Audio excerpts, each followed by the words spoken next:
Hello viewers, welcome to KINTU'S Lounge, the channel of interior design, lifestyle and culture, especially focusing on African culture. Subscribe if you've not subscribed. I'm welcoming back all my subscribers, and if you're new to this channel, I'm welcoming you too. In today's episode, we are going to look at pottery in Africa.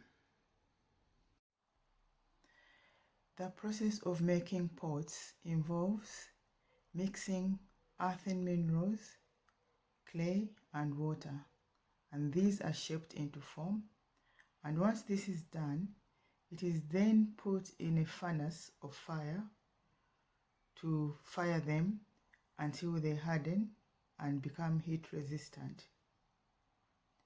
That's when it can then be used for all the different purposes.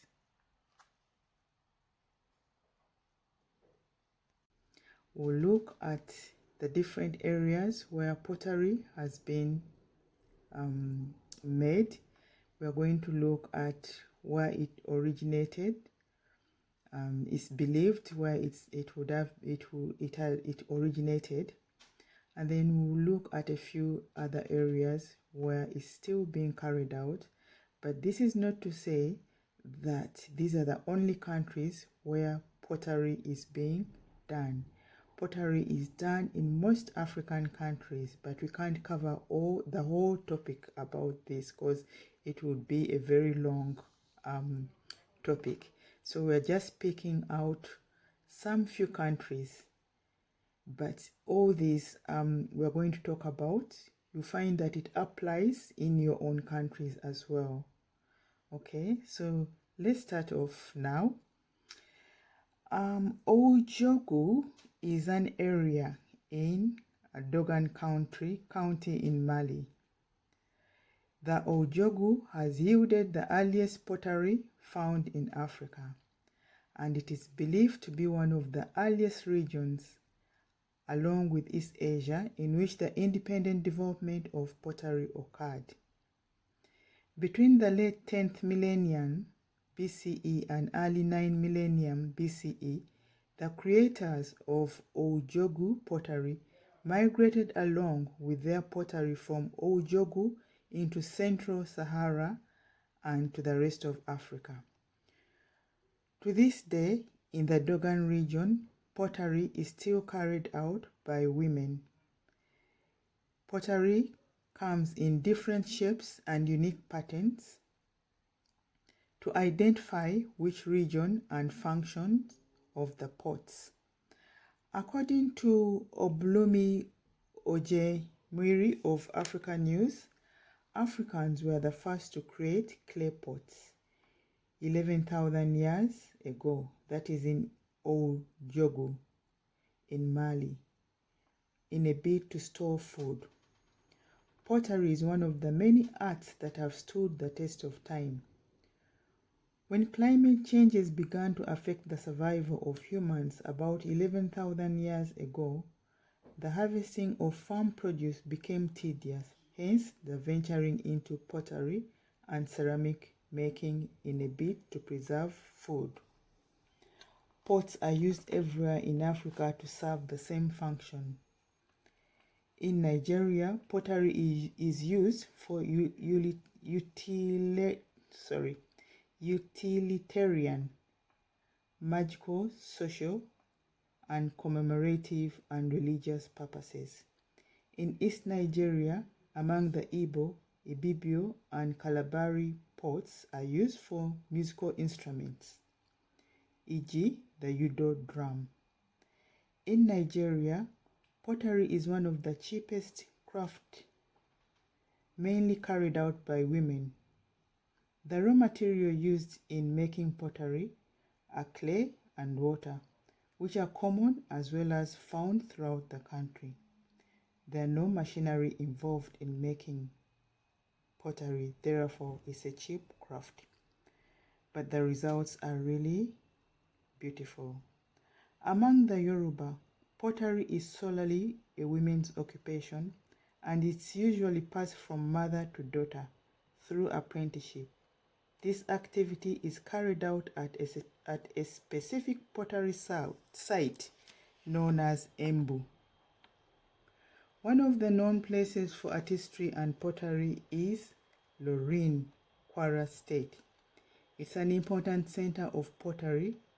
Both red pupa in bracket and black dudu in bracket pottery wares are found in this place. When you look at Botswana, there is a group of people called Aba Bakagata Bakafela community in southeast Botswana. I don't know if I'm pronouncing this word properly. I'm going to put it in the inbox.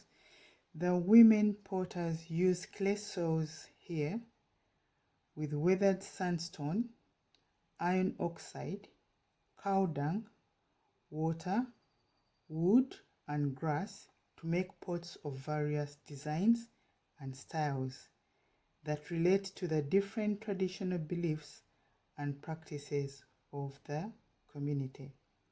The pots are used for strong beer, fermenting sorghum, meals preparation, fetching water, ancestral worship, and traditional healing rituals. So we find pots in all of Africa. They are all used for the same function, but their identities are different, and you'll be able to find where the pot comes from by looking at the designs and patterns in them. Let's look at Uganda. And this is an article from the Monitor newspaper, and the title is Uganda Pottery Culture. I'm going to read it for you. What you need to know: our heritage from east to west, north to south, pots in Ugandan culture have rich connotation ranging from strengthening relationships among family members to a sign of respect to elders. There are things that are often ignored in our community which have a bearing on human life. Their connotations are of great importance, yet remain unknown to many Ugandans, and that is Africans in general. Uganda is a country with a rich cultural heritage as recognized by the United Nations Educational, Scientific and Cultural Organization, UNESCO in bracket. This cultural diversity often represents the way of life of people in a given community. Whether you meet them in an office or on the road, the cultural instinct often beams through one's speech, smile, dress code, or greetings. This adequately connects to the social setting in which one is groomed. Activities such as marriage, naming rituals, wedding, and burials have specific cultural utensils, short of which such a function is rendered incomplete. Let me repeat that.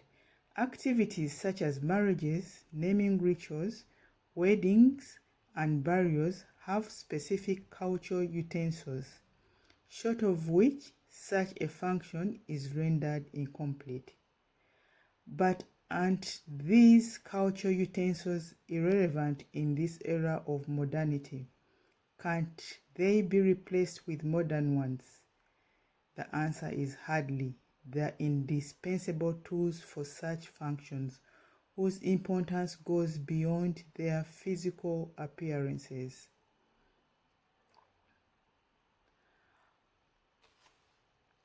Among the cultural tools deeply entrenched in people's ways of life are pots. Although they might sound old-fashioned, pots still carry a heavy meaning across all regions of all regions in Uganda. You'll be surprised to find out that pots even determine how you relate with friends. In the original Bunyoro Kitara kingdom, Banyabindi was a group of people specializing in pottery.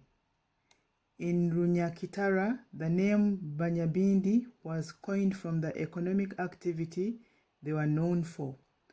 Pots are called Ebibindi, and therefore Banyabindi literally means people who make pots.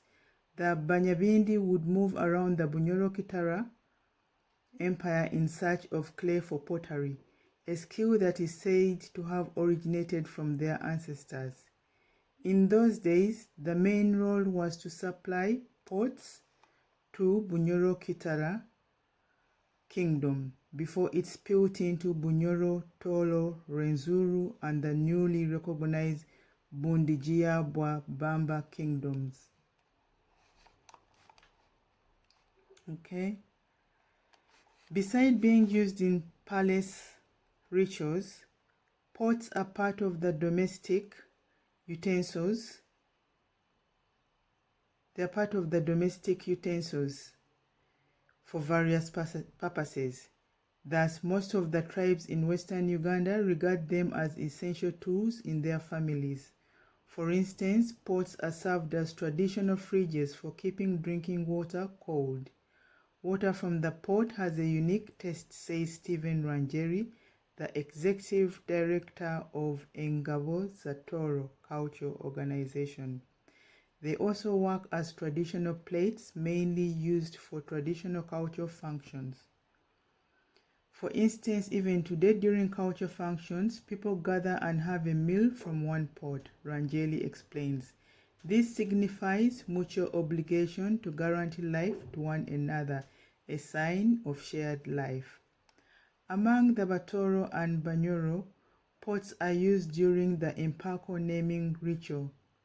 On such functions, they put smoked beef in the pot around which people gather and share the meal. This is a sign of shared life. Rangeli explains, as he reminisces the unique taste of pot-cooked beef.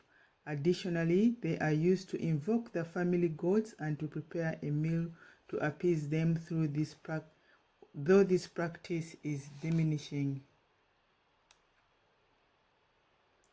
Rangeli stresses that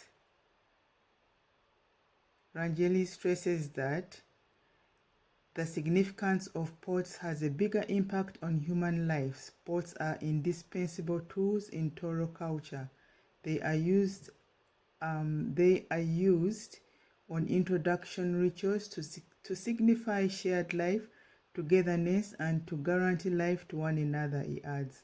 With the emergence of modern pots, plates, and saucepans, many thought that the pots would be wished away. Not at all. Pots are still relevant. For marriage functions, you cannot use modern plates, you use pots. Pots are also used during burial. After burial, they use pots to wish somebody long life. It's a sign of consolidation. However, here, it is strictly done only when the dead is a family head, a man, he says.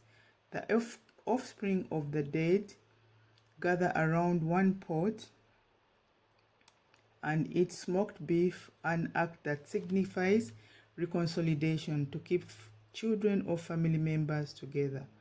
Pots are also used to train carefulness, because if you don't handle it with care, it can fall down and break. It is something to do with being serious and careful.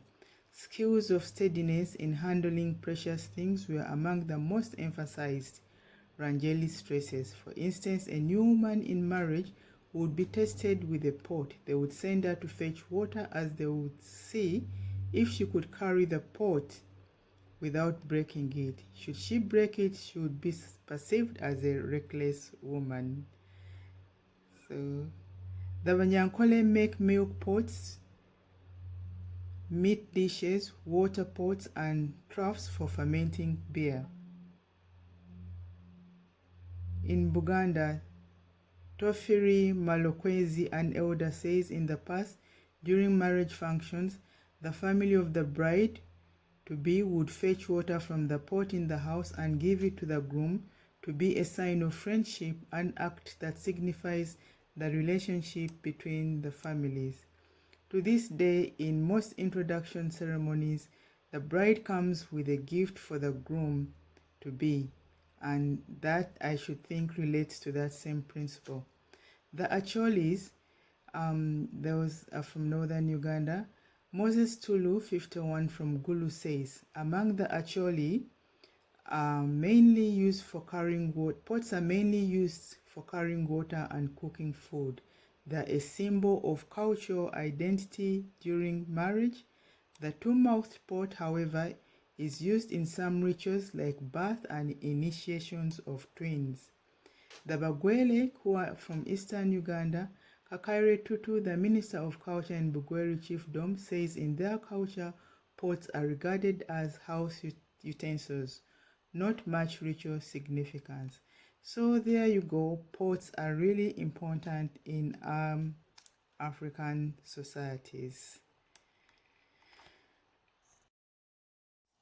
A few images of pots being used as part of the interior decor.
Most of the pots on display now in the images have found their way to Europe and can be found in many of their museums as part of the artifacts.